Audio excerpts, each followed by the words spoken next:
Let's now head to Southern Africa, where thugs in Malawi have exhumed remains of a person with albinism and have cut off the dead person's arms and legs at Sitima village in Lilongwe.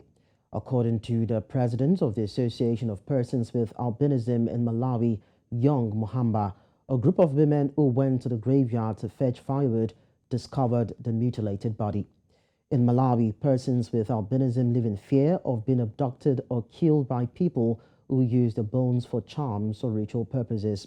In July this year, the High Court of Malawi sentenced a Roman Catholic priest, Father Mohosha, police officer, as well as other suspects to 30 years imprisonment for conducting business in human tissue extracted from the corpse of a person with albinism who was killed in 2018.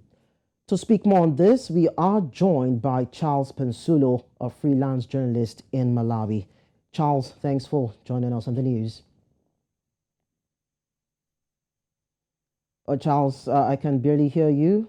If you can unmute your device. Okay, beautiful. Thank you. Thank you for having me. You're welcome. Now, it seems albinism killings or the killings of people who have albinism in Malawi will see no end soon. Why so much interest in the body parts of albinos in Malawi than any other country? That's right. Here in Malawi, and also there is a belief, a wrong belief actually, that the parts of people with albinism can be used for charms, to actually to have good luck, or to for people to be wealthy. So I think that's the reason why there has been an increase in the number of attacks. I think since 2014, there is the official statistics show that I think over 170 people have been either killed or maimed. So it's really a very big problem in the country. Other than arresting the perpetrators, what other measures is the government putting in place to protect or prevent attacks on albinos?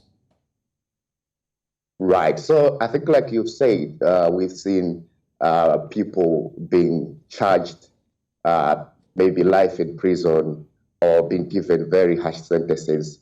But I think we've also seen that government has tried. It tried to give security alarms to people with albinism, so that they can be able to alert the authorities in terms of attack. But we've also seen that government has constructed some houses for people with albinism, so that they can be safe. Because one of the reasons why these attacks happen is believed that maybe the houses that they live in are not that secure.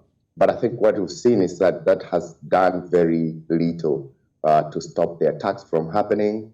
There are still reports of maybe graveyards being destroyed for the past, and like you've said, we've also seen the recent attack, which shows that the problem is still ongoing.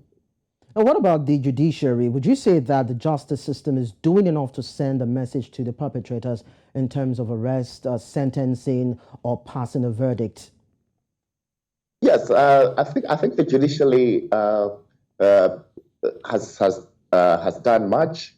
We've seen heavy sentences being given out to the convicts, but I think there are other cases, because the Association of People with Albinism says that there's still a backlog of cases.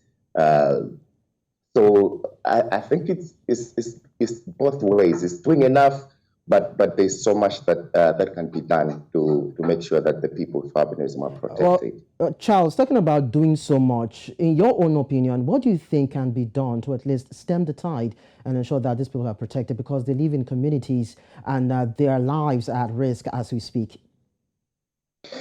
That's the problem that's a problem, because I think some of these attacks are orchestrated by people who are close to the people to the people with albinism.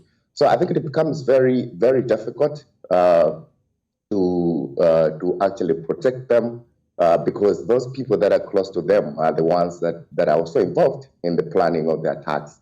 So really, I think there is a sense of fear among the people with albinism, because they really don't know who to trust.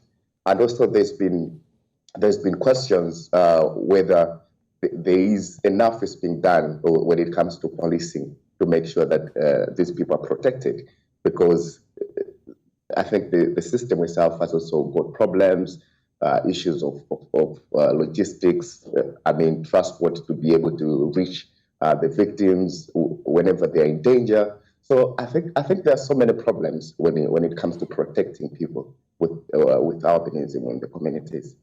Well, we just hope that they can do as much as they can to ensure that these people are protected, most especially from the aspect of the government and, of course, what the judiciary also can do, even the security operatives. Thank you so much, Charles, for joining us. My pleasure.